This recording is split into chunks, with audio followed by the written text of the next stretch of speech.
Hi, I'm Josh, and in 2009, when I was running for city council in a suburb of Los Angeles, I knew that there was one thing I could do better than all of the other candidates I was running against. I knew that I could control my Google results. I knew that when I was running, that when people would say great things about me, I could get them to go put it on the internet so that my first 2 pages of Google results would be full of positive compliments and comments about me, and it would be a three-dimensional image of who I am as a candidate.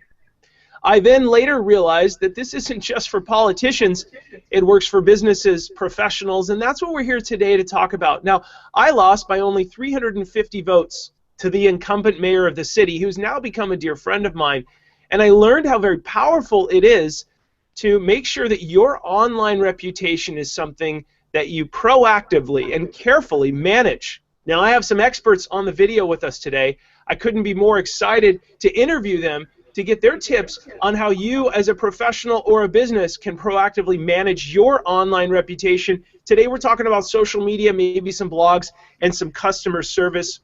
On the video first today, coming in live from Cleveland, Ohio, I have Stoney deGeyter. Stoney is the president of Pole Position Marketing, a marketing agency, and he's also the author of a book called The Best Damn Web Marketing Checklist, period. Stoney, welcome to the video. Thanks for having me. I appreciate it. Hey, Stoney, one of your tips is, keeping people engaged. Can you tell us how can we proactively keep an awesome online reputation by keeping people engaged?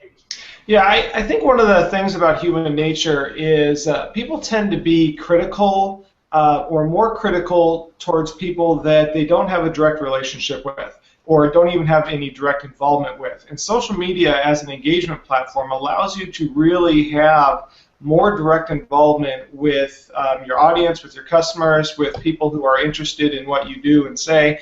And if you stay engaged online, I think you'll find that people by nature will be less critical towards your brand or less critical towards your company. And you have a better opportunity to really reach out to people if there is a legitimate concern, to reach out in a more friendly way. So I think overall, by having that engagement, you'll see the level of discourse stay a lot more manageable, rather than having to deal with trolls out there who are just out there to bash people, because most people they got that connection to you, so they'll reach out more as a friend rather than as, hey, I've got this huge complaint and I'm just going to trash you because I don't know who you are. So I think having that involvement, that engagement online really helps. That's a very good point. It can go out of control sometimes. Next, from Salt Lake City, Utah, we have Lindsay White. Lindsay owns a children's brand called Lot 801. For the offbeat, cool kids, she also, because her marketing is so awesome, runs Lot 801 Marketing to help other brands market in a way that she markets her brand. Hey, Lindsay, welcome to the video. Hi, thanks so much for having me. Lindsay, talk to us about not only why we should create a community of raging fans, but give us a couple of your tips on how we can to overcome, perhaps, to proactively have a great online reputation, but also overcome some bad stuff. Absolutely. So our biggest strategy, which has worked amazing for us, is to be extremely consistent with how we handle any negativity via social media. So for instance, every time someone has an issue or a comment or a question, we always respond very, very quickly and with the same answer. If they have an issue with the product, we let them know, hey, this is an issue. We send us an email immediately and we will get this replaced. So then when someone does come into the social media space with an issue, our fans are already there watching and they already know how we respond. So someone will respond for us and say, hey, this doesn't sound like them. You should shoot them an email and they'll probably replace it for you. So having a community that's already there for us and already, word of mouth is our biggest advertising as well, then it shows them that other people trust us and creates that reputation for us. That's great. That's a great idea. Next, from Naples, Florida, we have Dr. Bennett Hammer. Dr. Hammer is the founder and president of Hammer IT Consulting, which helps firms reduce any vulnerabilities through the use of social media. Dr. Hammer, welcome to the video. Thank you for having me. So walk us through, Dr. Hammer, how can a social media policy help organizations to manage their online results? It is very important for organizations to have a social media policy. It's the fundamental of what the business does online and how it's being done. For example, social media policy includes the business understanding, identifies media, clear expectations and restrictions can be outlined. It also includes monitoring. How do you monitor social media, which is a very important aspect. And because if you do not have a social media policy, you take the risk of compromised productivity, reputation damage, data loss, and that's inappropriate behavior is being done by the employees. So any of these cases can lead to any monetary or reputation loss, and even regulatory compliance fines, depending what industry you're in. Sure. Okay, over to Myrtle Beach, South Carolina, we have Doreen. Doreen Morin is a busy mom of 4 kids, 3 of them teenagers, God bless her, and she runs her consulting company called More in Media, where she focuses on small to medium-sized businesses, and she has the coolest glasses I've ever seen. Hey, Doreen, walk us through why should we monitor our accounts? I think you're about to hit it on the head to really teach us a tactical tip on what we can do on a daily or weekly basis. Well, for small businesses, small to medium-sized businesses, I work with a lot of local businesses. I think the biggest thing for them is to have a dedicated person that does that for them, whether that's in-house or somebody like me who is a social media manager. But what they really need is a community manager who listens online, who looks at what happens on Twitter, who puts out a Google alert on their name, variations of their name, and who is then able to respond for the business owner who's busy in the business. So I think that that's really important. If they don't allocate any marketing money or a dedicated person to that, it can very quickly escalate into a very bad situation when a bad review comes in, or somebody starts bashing a product or a service on, say, the Facebook page. So the fact that somebody's there monitoring and then listening, I think, is very, very important. Yeah, that's great. How often should people monitor their online? How often should they Google themselves with all these different variations? Once a week? Once a month?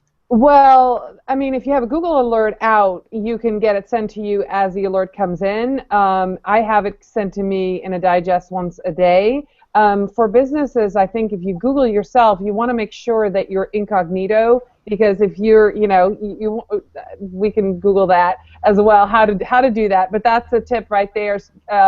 And this is interesting because I have some teens going off to college.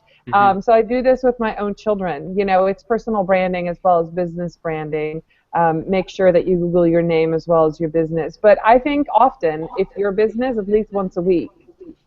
Absolutely. Hey, we're back over to Stoney. Hey, Stoney, I want you to comment on this comment that, before we got started in this video, we talked a little bit about some of the things that a brand can do to be safe online, to manage their online reputation. One of the things that I thought was so funny is some brands will say, oh, we're nowhere on the web, so we're good. Or professionals will say that. Even parents will say that. Oh, my daughter isn't allowed on the web, so she's good. What do you say to brands that think that they're not on the web, so they just kind of avoid it? Well, I think the problem is whether you're on the web or not, your audience is. And, if you're not there, they're going to comment about you. They're going to write reviews about your products, or they're going to say things about your brand name or your business. And if you're not there, you're basically just letting it go and not addressing it. So it doesn't matter if you're there, because the chatter is going to happen.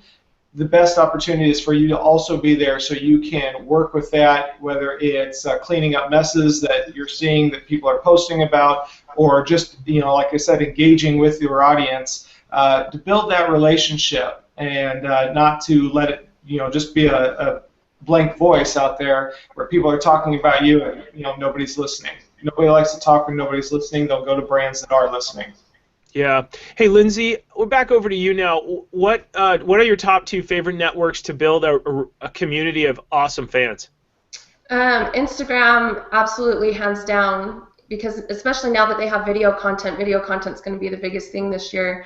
But visual content in general, and Facebook.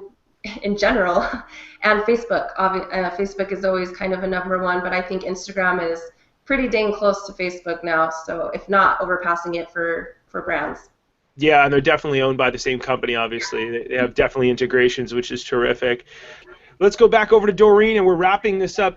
Hey, Doreen, give us one more tactical tip that you would teach a small business as to either how they could do this on their own or what you do to find out, to make sure that they own their first page of their Google results.